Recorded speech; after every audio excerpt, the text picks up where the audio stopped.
Hey everyone, and welcome as we continue our study through the New Testament, looking in the book of Acts, and we're looking at now still looking at the establishment of the church in the first couple chapters of Acts, and today we're going to be in Acts 4, verses 32 through 37. Yesterday we looked at the believers praying for courage. So if you haven't looked at that one, go ahead and do that. But they prayed for courage and received the Holy Spirit and sign from the Holy Spirit there. And then it goes on today, like we're going to look at. And we're going to look at the believers sharing their possessions. And so we're going to look at these few verses. I'm going to read these. They're quick, and then we'll go through the notes on this one. It says Acts 4, verses 32 through 37. It said, all the believers were united in heart and mind, and they felt that what they owned was not their own, so they shared everything they had. The apostles testified powerfully to the resurrection of the Lord Jesus, and God's great blessings was upon them all. There was no needy people among them, because those who own land or houses would sell them and bring the money to the apostles to give to those in need. For instance, there was Joseph, the son of the apostles, nicknamed Barnabas, which means son of encouragement. He was from the tribe of Levi and came from the island of Cyprus. He sold a field he owned and brought the money to the apostles. And so, one of the things I want to start out with, because if you look at the start of this first verse, right, it says all the believers were united in heart and mind, and they felt that what they owned was not their own. And so, one of the things I wanted to start off with this one is this does not mean they didn't have difference of opinions, right, or different beliefs. It meant that even though they still had different beliefs and different opinions and different thoughts, they were still united in heart and mind, right, and you know, I think this is important to understand because this has been twisted sometimes to say, like, oh, well, everyone that was part of the church believed the same, thought the same, were exactly this, like almost like they were all exactly the same. And if, I've seen this taught, and if you stray from, this is our beliefs and this is what we believe, and if you think differently than that, then you're frowned upon, and it's like, well, you're not promoting unity and all that stuff. And then I've also seen this twisted into to be like, well, we're just going to let things happen because we're going to overlook things. We're going to do that thing because it's all in the name of unity. That's not biblical. That's not correct. When it says they were in unity, it doesn't mean that they, believed the same and all agreed and were just 100% enjoyment and just la la la. Everything's happy and wonderful and there weren't any issues. We've seen that. We're getting ready to see that, right? But what it means is right, there was a spiritual unity here. Right? And this spiritual unity that is essential to loyalty, commitment, and the love of God and His Word. Without spiritual unity, the church could not survive. I've seen churches that have unity in the sense that they all, everyone has to believe the same, think the same, be the same, and it not be a spiritually unified church, right? And so those are the type of things that we have to make sure that we don't mess the gospel up or pervert it a little bit here and try to make it look like, well, everyone's going to agree all the time and we just got to, if someone's doing something they shouldn't be, then we just got to overlook it. But in the name of unity, that's not the type of unity. This was a spiritual unity where they were all coming together with the same heart and same mind of worshiping Christ. They knew they weren't going to always get along. They knew that they would have different thoughts and opinions and different beliefs. I mean, these people were coming from all kinds of different backgrounds, especially spiritual backgrounds. And so, even with that, there was still a sense of unity and community, and they all brought together. And then Luke here starts to focus on possessions. So, and them sharing everything with one another. And so these Christians, they didn't feel that that what they had was their own, right? That they were able to give and share, eliminating the poverty among them. So among them, there was no one who was in need. Now, again, this doesn't mean that they just let people who, be lazy, right? And not do anything and just lay around and, well, this person over here worked while this person didn't do anything. No, it was people who were in need for whatever reason they were in need. And it was more of a lifting up to bring them out of that poverty and get them into a position where they needed to be. And so we need to make sure that those things are clear, but they did sell what they had. Many of them sold their excess, sold the things that they had in order to make sure that others had plenty. And so they were not going to let a brother or sister suffer right? While they had plenty to go around. And so that was the idea here. And so the question is, how do you feel about your possessions? How do you feel about the things that you own? Do you see them as yours? They're mine and no one else can have them, or I'm not going to give them up for other people? Or do we have the attitude of everything that we have actually comes from God and we are only sharing what is already His? And so that's kind of the idea. Now, I'll be honest with you, in America, we've established this idea of, you know, rich is success, being successful, being rich. It's been pushed, right? And again, don't get me wrong. There's nothing wrong with being rich. There's nothing wrong with being successful. I think, it just depends on how you get there. That's usually the thing. But there's nothing wrong with having lots of money. I've seen people who have millions and millions of dollars who are wonderful Christians and do wonderful things. I've seen people who are really, really poor, right, and are horrible people and do horrible things. So it's not about that, right? And so that's what I want to make sure we get into. And so we just need to get into that mindset of what I have is not mine. It's God. Then how can I bless other people with it?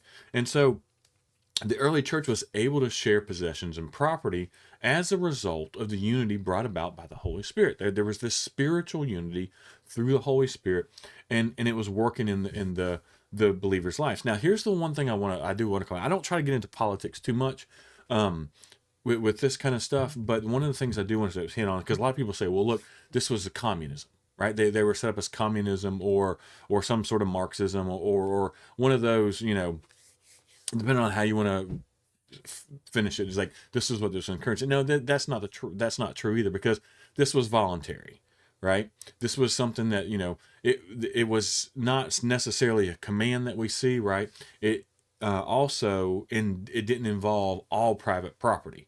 This was something you did willingly, and mostly they were getting rid of their excess, but it was only as much as was needed, right? And so I don't try, again, I try not to dive into the political realm of things too much, because I just don't think a lot of times that it helps with a lot of the conversations. Now, there's some things we'll hit at, but I do that. And so the other side of this is it wasn't a membership requirement, right? You didn't have to do these things in order to become a Christian or to be a part of the church. There's nothing in the church that says, all right, well, when you when you agree to become a member of this church, well, then you have to sell this excess property, this extra house. Hey, you got a vacation home, you got to sell that vacation home. There's nothing in obviously that's biblical about that, but what it shows is they were so unified that they did these things, right? They shared voluntarily. They had excess. They had extra houses. They had extra property, and so they sold it. And so, while this structural organization is not a biblical command, we don't see anything that commands us to do these things. It just shows that they did them because they were unified in spirit. So they did these things. They took care of each. If you love someone, if you take, then you do these things. You do these things naturally. And so, but even though it's not commanded, it is a vital principle for us to follow. We should be doing these things. We should be taking care of one another and doing that. And the other thing I do want to put forward here too is they weren't like selling themselves into the poorhouse, right? They weren't taking and just selling everything they had and getting rid of everything they had and living in this commune or anything like that. It was, and we'll see with Joseph right here, he led by example, and he sold a field. His selling of his field and donating the proceeds to the church. This was charitable act, and so this charitable act then inspired others to do good. But which we're going to see tomorrow, it actually incited some to seek claim and glory for doing it, and that's where it's wrong, right? There's nothing that says you have to, right? If you have 3 extra houses, there's nothing that says biblically that you have to go and sell those 3 extra houses and give the money to the church. That's not what I'm saying. I'm not trying to get to that. But what we are saying here, what the Bible points at, is when it comes to spiritual unity and the unity of all the believers in the church, right, is that they make sure to take care of their own. And our society is a lot different than their society was, because in their society they didn't have a lot of social systems to prop them up. They didn't have social security. They didn't have disability. They didn't have all these things to help, right? And so they really had to. If someone was poor, if someone couldn't work, then they literally starved unless there was someone to take care of them. And so this is what the church did. Now we should be doing the same thing today, right? If we have someone in your church or in your community, in your church community that is struggling, then we need to be taking care of each other. If something's going on, if there, it could be any number of things.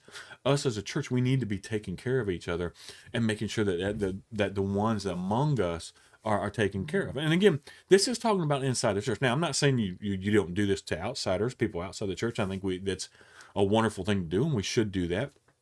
But one of the examples we see all the time in the giving and all this stuff is the members, the church took care of the church first.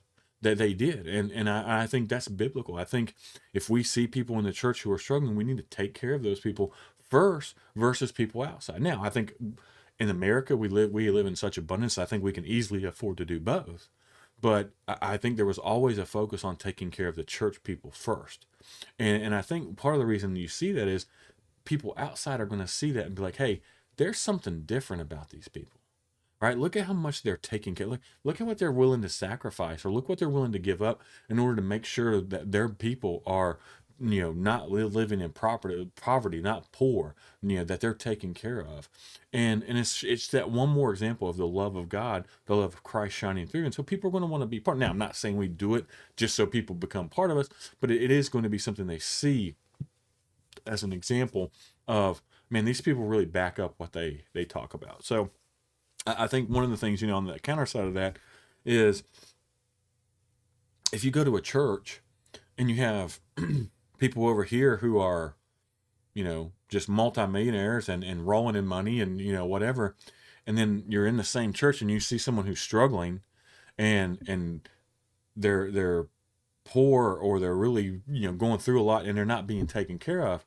If I come into that, I'm like, okay, are these people really followers of Christ? Because I see what the Bible talks about, I see what Christ talks about, and I see, man, look at this huge difference here. Look at this person over here that's not being taken care of. You got to. Now again, there's all kinds of examples we could dive into, and we got to obviously make sure people don't take advantage and that kind of stuff. But I don't think we should ever be where you have established church members who are struggling and they can't barely get day to day in a church. I mean, it just shouldn't be, right? Unless every single person in the church is extremely poor. But in this day and age, it just that should never happen. And so I think that's a good example for us to look at as well. And so looking at this, right, you have the believers sharing their possessions, the believers taking care of one another, and this is what Christ-like love looks like. Again, it's a unity of spirit. It's a coming together and a unity of of spirit and congregation and coming together. It does not mean that everyone believed the same and everyone had the same beliefs and that everyone just stepped in line behind the church belief system for the last 50, 60, 70, 100 years, right? Obviously you couldn't do that in this way, but it was this unity in spirit despite their differences, despite their different nationalities, despite their different belief systems that they came from, right? They unified under Christ and had this sense of unity where they took care of each other and they shared everything. And that's what we should strive for. That's what the church should look like today. And I'm afraid sometimes that it doesn't look like this. And now, not to say we don't do a good job. I think the church does plenty of wonderful things to help people and help in the community. But this type of unity sometimes is hard to find and hard to see in the church. So that's something we definitely should strive for. I hope everyone enjoyed this lesson. I hope it was beneficial. As always, I appreciate everyone for watching. Please take the time to share these. Subscribe to the channel if you hadn't done so that way you get the alerts when we share it. As always, I appreciate everyone for watching.